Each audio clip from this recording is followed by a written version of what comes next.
Assalamualaikum warahmatullahi wabarakatuh. Di sini saya Syifa Putri Fadila bersama dengan rekan saya Rosalina Husna, Nahwa Aziza, dan Siti Sulis akan presentasikan tugas WGTIK untuk membuat program data science sederhana dengan Microsoft Azure.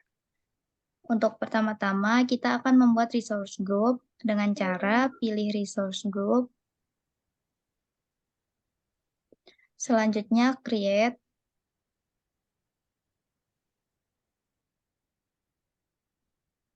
Lalu, di sini kita akan memberi nama resource group dengan WGTIK1.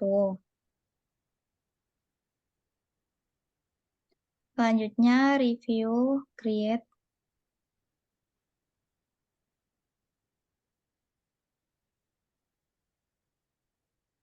Nah, setelah sukses, kita akan kembali ke home.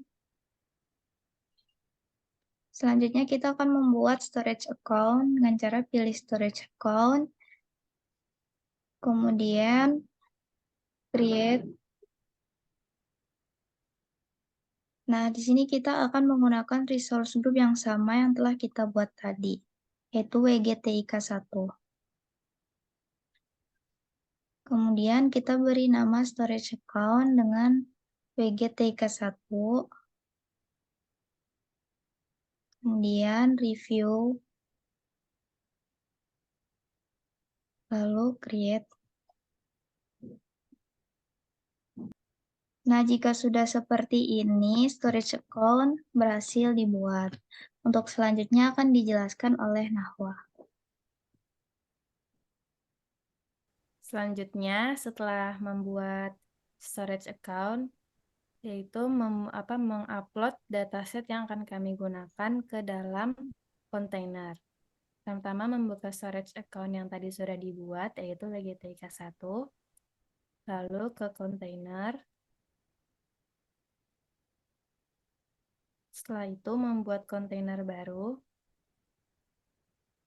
Di sini kami beri nama WGTIK1. Dan public access-nya yaitu blob.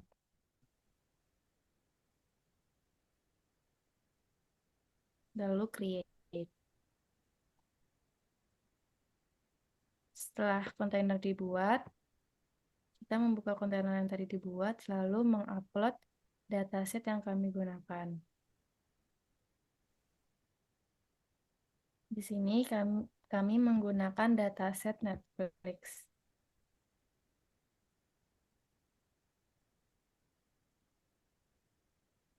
Lalu setelah itu klik upload.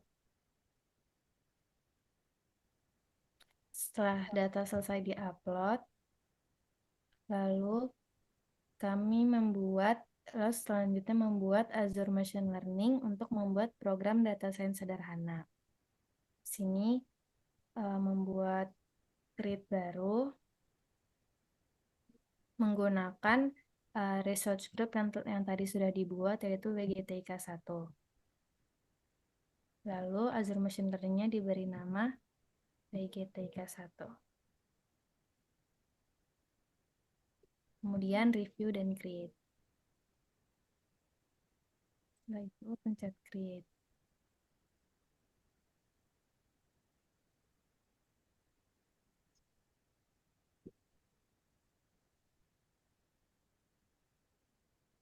Setelah machine learning-nya sudah dibuat, lalu kita membuka machine learning-nya.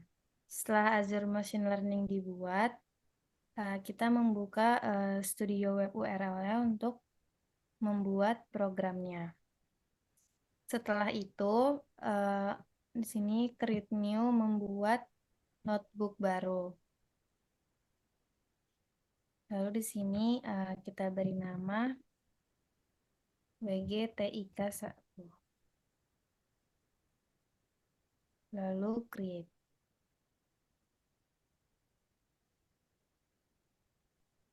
Setelah membuat notebooknya, di sini kami membuat program sederhananya.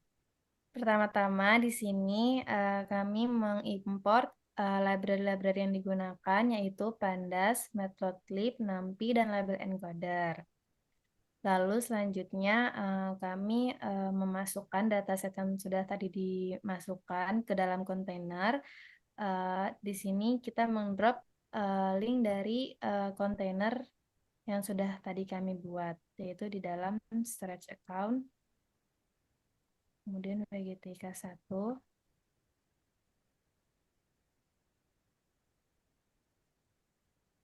Kemudian dari kontainer WGTK1 kita mengklik titik 3, lalu generate SAS untuk mendapatkan link URL-nya.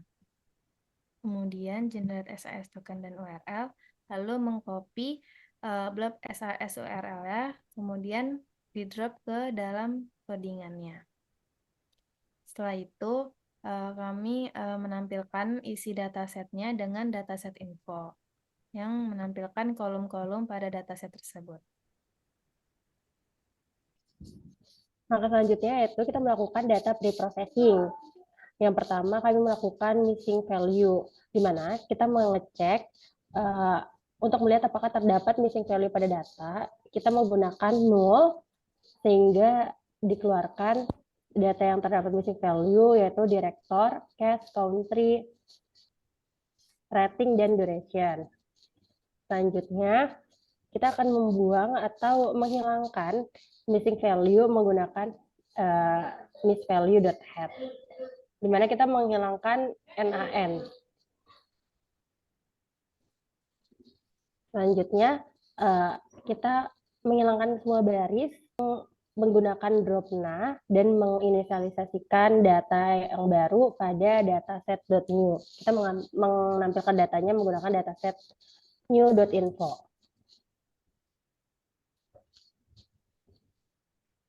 Nah, selanjutnya kita mengubah categorical to numeric, di mana kita menggunakan dataset new.describe untuk mengeluarkan data deskripsi yang bernilai numerik. Selanjutnya yaitu kita menggunakan sama dengan O untuk mendeskripsikan data kategorikal pada dataset ini. Selanjutnya untuk mengubah kategorikal menjadi numerik, kami menggunakan label encoder untuk memberikan nilai-nilai kategorikal menjadi numerik. Nah, yang kami gunakan pada kolom type, title, director, cache, country, date, rating, duration, listen, dan description. Selanjutnya kita akan membuang kolom menggunakan drop.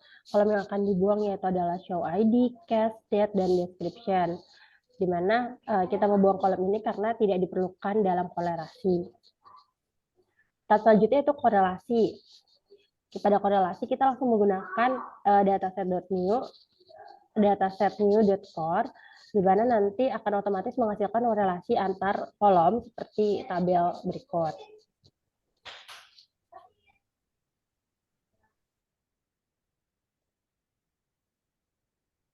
Selanjutnya, di sini kami akan membuat visualisasi dari data di atas. Di sini kami mengelompokkan berdasarkan banyaknya film yang muncul per tahun dengan menggunakan codingan seperti berikut. Berikut kami menampilkan tabel data tahun yang merilis paling banyak sampai yang paling sedikit. Di sini ada 2018, 2017, sampai 2012.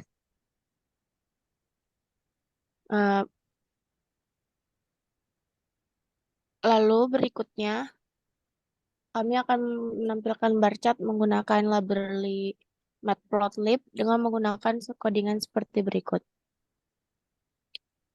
Di sini hasil bar chart-nya dapat disimpulkan bahwa film yang rilis pada paling banyak pada tahun 2018, sedangkan yang paling sedikit pada tahun 2012. Visualisasi selanjutnya yaitu berdasarkan durasi per filmnya. Kami membuat codingan seperti berikut untuk mengelompokkan dari banyaknya film-film yang dirilis berdasarkan durasinya. Di sini kami menampilkan tabel dari data yang sudah dikelompokkan. Ada season 1 season, 2 season, 3 season, 90 menit sampai 97 menit. Lalu berikutnya akan ditampilkan bar chart menggunakan library Matplotlib dengan menggunakan codingan seperti berikut. Lalu berikut hasil bar chart dan dapat disimpulkan bahwa yang rilis film dengan durasi terbanyak yaitu durasi 1 season dan yang paling sedikit yaitu durasi 97 menit. Baik, sekian dari presentasi kami mengenai program data science sederhana dengan menggunakan tools Python di Azure. Terima kasih, kurang lebihnya mohon maaf. Wassalamualaikum warahmatullahi wabarakatuh.